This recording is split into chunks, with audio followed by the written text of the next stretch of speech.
My name is Bethan Collier and I have fibromyalgia. Mostly it is referred to as widespread muscle pain and joint pain. So it can affect my mobility and ability to sort of walk distances or stand up for too long. The cognitive sort of impairments can affect my speech, my memory, whether I'm able to read and process information that's in front of me. It causes muscle spasms. So like there's some funny things that have happened, like I'll be holding a phone and next thing I know it's the other side of the room, or I've had a cup of coffee in my hand and then it's ended up on a mate's face. It has 25 symptoms: IBS, depression, anxiety, insomnia, numbing, tingling. It's a joy.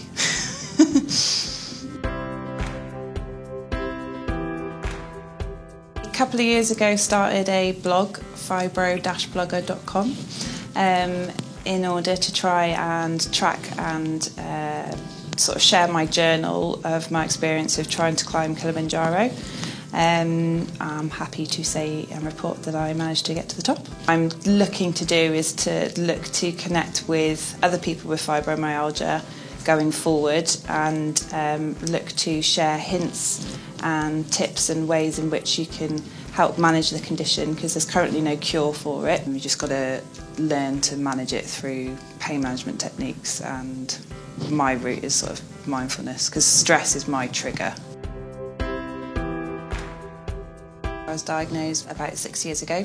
Everybody, I think, that gets diagnosed with fibromyalgia typically has like a long battle of being given the title of fibromyalgia, and there's a very specific trigger point test on your body. There's 18 trigger points, which if you apply a light amount of pressure to, someone with fibro will feel intense pain. I hit 16 out of the 18.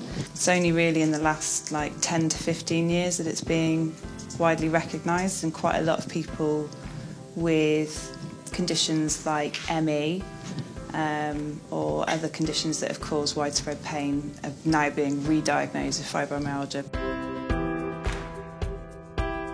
My work background is working within multiple complex needs, so for the first 5 years of my career I was managing static schemes for people with substance misuse, mental health, offending and homelessness. Since being diagnosed 6 years ago, one of the things that I've achieved is last year I completed the London Marathon. I raised money for the charity that I used to work for, and I was challenged to do it by a colleague of mine who wanted to do it to help her mental health and well-being. Because I'm really stubborn, when I'm faced with a challenge like that, especially if it's with a good friend, then I give it a good crack. So it took me 7.5 hours, but I got the medal and I'm really proud of myself for doing it. I am now studying through the Open University in an access course called Work, Society and People, with a view to do psychology and counselling degree. It's really difficult to stay focused on one thing when you're in a lot of pain, so sitting in like a standard office chair takes your mind off what it is that you're actually there to do and trying to learn. The desk I'm currently using isn't appropriate at all or helpful. I am sat hunched over at a fold-away desk and fold-away chair, which isn't helpful to my condition at all and sort of causes me lots of pain and discomfort. Through the Open University I declared my disability to them, and they sent me information on DSA and how to apply for it. So until that point I wasn't really aware that I'd get any additional support.